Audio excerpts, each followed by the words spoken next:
folks. Well, we're out on this gloomy day in Stamford, Vermont today. Out on a enormous piece of property. We're going to go look for some cellar holes which have no wheeler access. Not only are we going to be walking today, but we're also going to be doing a bit of bushwhacking because I don't believe there's a trail. So we're going to be heading through thick forest, searching for a very vague point in the middle of the woods. Hopefully we find it. I'm confident we will. So I received an email, and apparently somebody from the Whites team is a fan of my videos, and they very generously sent out a new Whites MX Sport metal detector for me to play with for a little while. So I have that with me today, and I took it for a spin in my yard a little bit, but other than that, I am a complete newbie on it. We'll see what I can find with it. I'm excited to give it a try. So we're going to get all this stuff packed up. I'm going to put on some bug spray, and we are going to go for a hike.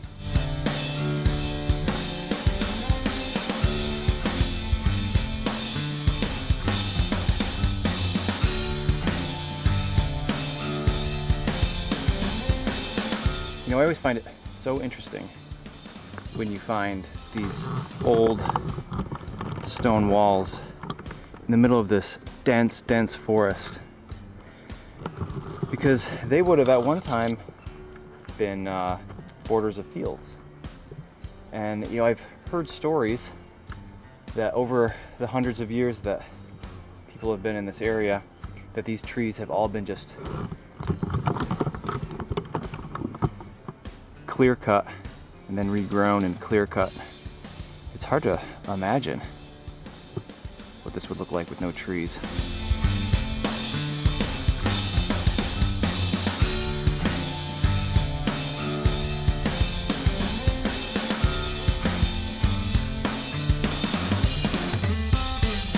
All right, well, I've been walking for, I don't know, quite a while, and I just came upon what I believe it could be a cellar. You can notice there's no stacked stone, but it's an obvious hole in the ground. And if you're not sure, check the ground for iron, and indeed there is iron. So we're going to spend some time here and see if we can't find something old. No idea of the age of this place, so hopefully we can figure that out. All right, I've got my first pretty okay target here. It's a 45. I've got it in all metal mode, which is why it sounds a little weird. Let's see what this is here. It's a bullet. Well, at least we know it works. Let's look for something else. Well, check it out. It's a little leg hold trap. Glad that wasn't sitting out on the surface. They haven't used these in a while. It's pretty cool. I actually have a bunch of these in better shape hanging on my wall at home, so I'm going to leave this one out here, but it's pretty cool.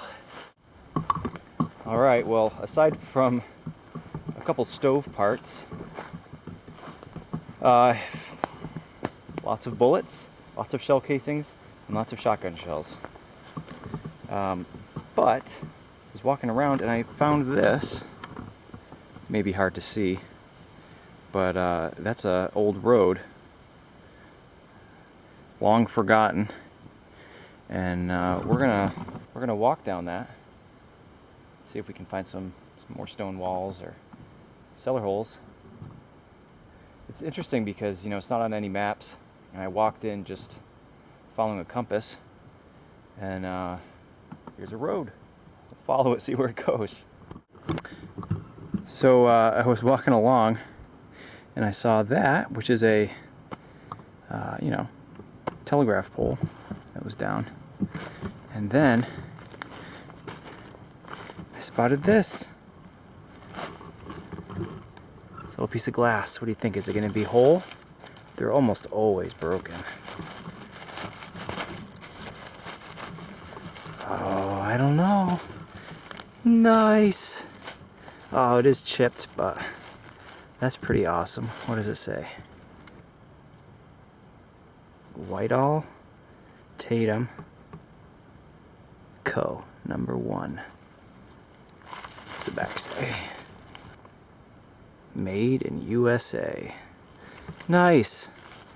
I actually have a bunch of these at home. I usually take them home whenever I find them. And since this one's cracked, I'm going to leave it where I found it. That's pretty awesome. I bet if I looked around I could find more. They would come and saw the poles down when they were done with them and just let those glass insulators lay where they fell. Pretty cool. Alright, well, I've moved quite a ways from that last hole. Came across a little river. There's a little stonework along it. Started following it. There's the river. And check out what I found.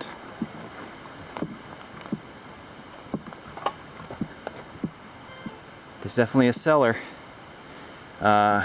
Much more promising this time because there is actual stacked stone around. And now it's right on the river. We're going to check in between, obviously, the cellar and the river. It's pretty swampy in this area, so we'll see how we do, but I'm excited. We got a lamp part. Oil lamp or a kerosene lamp. It's cool to think about that people who lived up here, this was their source of light at night, because obviously they didn't have electricity. This was a pretty important part of life. Pretty cool. Alright, well, you know, I've been looking around, been seeing all this glass and pottery, ceramic stuff. And I just got a mid-tone, and ends up being this pretty little thing. I think that it was a suspender. Very detailed. It's pretty cool. Well, I got my first good little find here. Just ringing up a 10 on the MX Sport. We have is basically right on the surface is a button. It definitely has something on there. This almost looks like a cannonball maybe up here, and some cannons. Looks like it was a two-piece button with an iron back on it. That's pretty cool. I'm excited to go home and see the age on that and what it stands for. Awesome.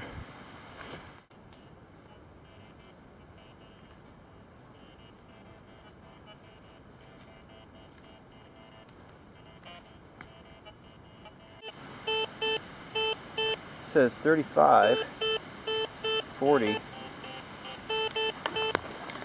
Check it out.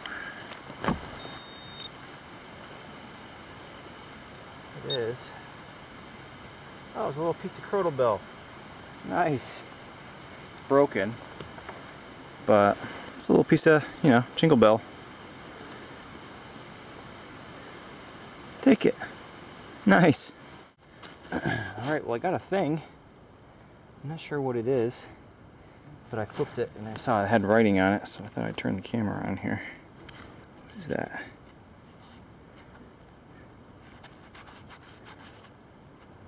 Centennial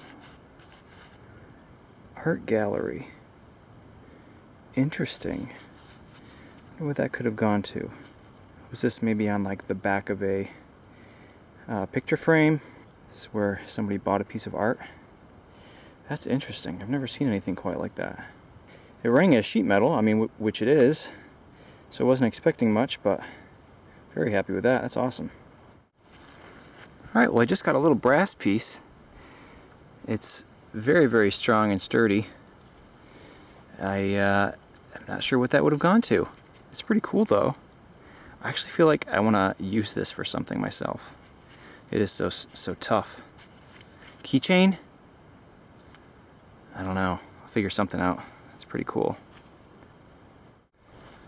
Alright, I apologize I'm not getting a lot of these digs in advance. I'll show you what the numbers are on the machine, but I just don't know it well enough to understand what a good target is. But look at this little bell. That must be the smallest little bell I've ever seen. It's so awesome. Had a rock in it. Look at that. Awesome. Little brass bell. Alright folks, we are at the end of the day today, and we did a lot walking. A lot of hopping around to different cellars. But I had fun. This area is beautiful. The big boulders especially. I don't know what it is about Stanford, but they seem to be everywhere. We found a lot of home site stuff today. You'll notice on this giant boulder. Alright, here's our haul. Mostly home site stuff. Got a couple lamp parts over there, spoons as usual. A bunch of harmonica reeds, 3, and they're all different sizes, in different styles. This has square ends, this has round ends, and this one's teeny tiny. It's pretty interesting. We got this Centennial Art Gallery tag. You know, it's hard to say what this might have been attached to, but just the fact that there's a name on there gives us something to research, which I'm excited about. This is definitely a horse rosette, but this is kind of a mystery item. You know, it's thin brass, and there's no markings or anything on it. Not sure. Definitely a bell. Looks like a bell, but I think it's a candle snuffer. Buckle, rivet. This, we actually find these pretty often. This is a piece of a umbrella or a parasol. It's the slider. Piece of suspenders, I assume, and this is a piece of ladies' underwear. This would go to a corset, I believe, or so I've been told. And finally, we have what I assume is a military button with cannons and a cannonball. I assume artillery, I'm pretty sure. So, you know, it's always nice to find a coin, and we couldn't make it happen today. Not because I want to find money, but because they have dates on them, and you can really pin down the date of a site. And, you know, based on the stuff I found, probably mid-1800s. Actually, hopefully that button can give us some more precise date. That would be nice. So, as always, thanks for watching, and see you next time.